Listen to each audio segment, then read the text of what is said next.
Assalamualaikum warahmatullahi wabarakatuh. Perkenalkan, nama saya Evi Sofiawati dari kelas AK20B Politeknik Fiksi Input Serang. Pada kesempatan kali ini, saya akan membahas mengenai audit siklus pendapatan pengujian substantif terhadap saldo piutang usaha. Apa sih piutang itu? Piutang merupakan kewajiban pihak lain atas uang, barang, atau jasa yang dapat diterima dalam jangka waktu 1 tahun atau dalam satu periode perusahaan. Piutang disajikan di neraca dalam dua kelompok, yaitu piutang usaha dan piutang non-usaha.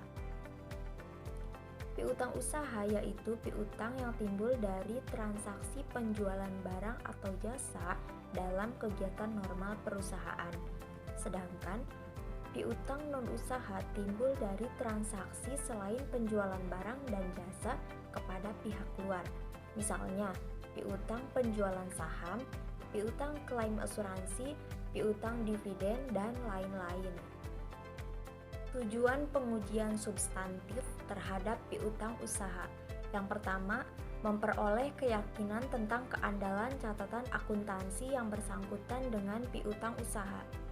Yang kedua, membuktikan keberadaan piutang usaha dan keterjadian transaksi yang berkaitan dengan piutang usaha yang dicantumkan di neraca.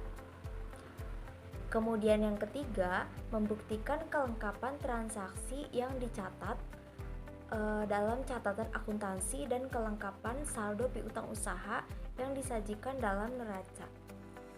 Yang keempat, membuktikan hak kepemilikan klien atas piutang usaha yang dicantumkan di neraca. Kemudian yang kelima, membuktikan kewajaran penilaian piutang usaha yang dicantumkan di neraca. Yang terakhir, membuktikan kewajaran penyajian dan pengungkapan piutang usaha di neraca. Program pengujian substantif terhadap piutang usaha. Program audit untuk pengujian terhadap piutang usaha berisi prosedur audit yang dirancang untuk mencapai tujuan audit, seperti yang telah diuraikan sebelumnya. Berikut ini merupakan tahap prosedur audit dimulai dari pemeriksaan yang bersifat luas dan umum sampai ke pemeriksaan yang bersifat rinci.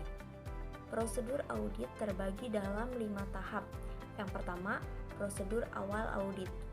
Auditor melakukan 6 prosedur audit berikut dalam merekonsiliasi informasi piutang usaha di neraca dengan catatan akuntansi yang bersangkutan. Yang pertama, usut saldo piutang usaha yang tercantum di neraca ke saldo akun piutang usaha yang bersangkutan di dalam buku besar. Kemudian hitung kembali saldo akun piutang usaha di dalam buku besar. Lakukan review terhadap mutasi luar biasa dalam jumlah dan sumber posting dalam akun piutang usaha dan akun cadangan kerugian piutang usaha. Selanjutnya, usut saldo awal akun piutang usaha ke dalam jurnal yang bersangkutan. Yang kelima, usut posting pendebitan akun piutang usaha ke dalam jurnal yang bersangkutan. Kemudian lakukan rekonsiliasi akun kontrol piutang usaha dalam buku besar ke buku pembantu piutang usaha. Prosedur yang kedua adalah prosedur analitik. Pengujian analitik dimaksudkan untuk membantu auditor dalam memahami bisnis klien dan dalam menentukan bidang yang memerlukan audit lebih intensif. Dalam hal ini, auditor menggunakan metode perbandingan rasio untuk mengungkapkan peristiwa atau transaksi yang tidak biasa,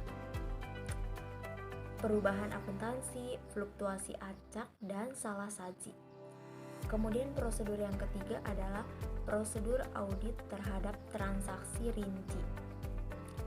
Keandalan saldo piutang usaha sangat ditentukan oleh keterjadian transaksi berikut yang didebit dan dikreditkan ke dalam akun piutang usaha. Yang pertama, transaksi penjualan kredit. Yang kedua, transaksi retur penjualan. Yang ketiga, transaksi penghapusan piutang usaha. Dan yang keempat, transaksi penerimaan kas dari piutang usaha. Keandalan saldo akun piutang usaha ditentukan juga oleh ketepatan pisah yang digunakan untuk mencatat berbagai transaksi. Oleh karena itu, auditor melakukan pengujian substantif terhadap transaksi rinci yang mendebit dan mengkredit akun piutang usaha dan pengujian pisah batas yang digunakan untuk mencatat transaksi yang berkaitan dengan akun tersebut. Prosedur yang keempat yaitu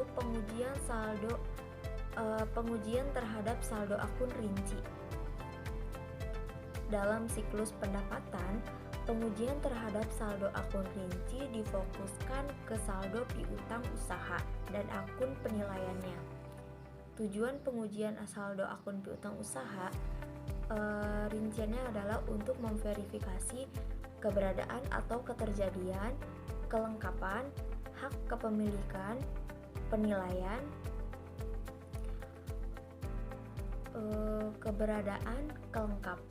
hak kepemilikan atas piutang usaha yang dicantumkan di neraca dibuktikan oleh auditor dengan mengirimkan surat konfirmasi kepada debitur.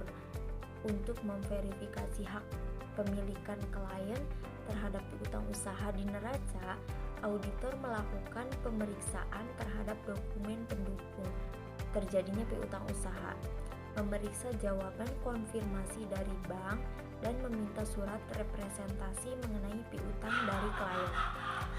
Konfirmasi merupakan prosedur yang wajib dilaksanakan oleh auditor dalam melakukan audit terhadap piutang usaha. Jika struktur pengendalian internal klien lemah, kemungkinan mencatat transaksi penjualan fiktif karena seluruh dokumen yang dipakai sebagai dasar pencatatan transaksi penjualan dapat dibuat sendiri oleh klien. Oleh karena itu, pembuktian keberadaan, kelengkapan, hak milik atas piutang usaha berkaitan dengan pembuktian transaksi penjualan benar-benar telah dilakukan oleh perusahaan, bukan hanya transaksi fiktif. Prosedur yang kelima yaitu lakukan konfirmasi piutang.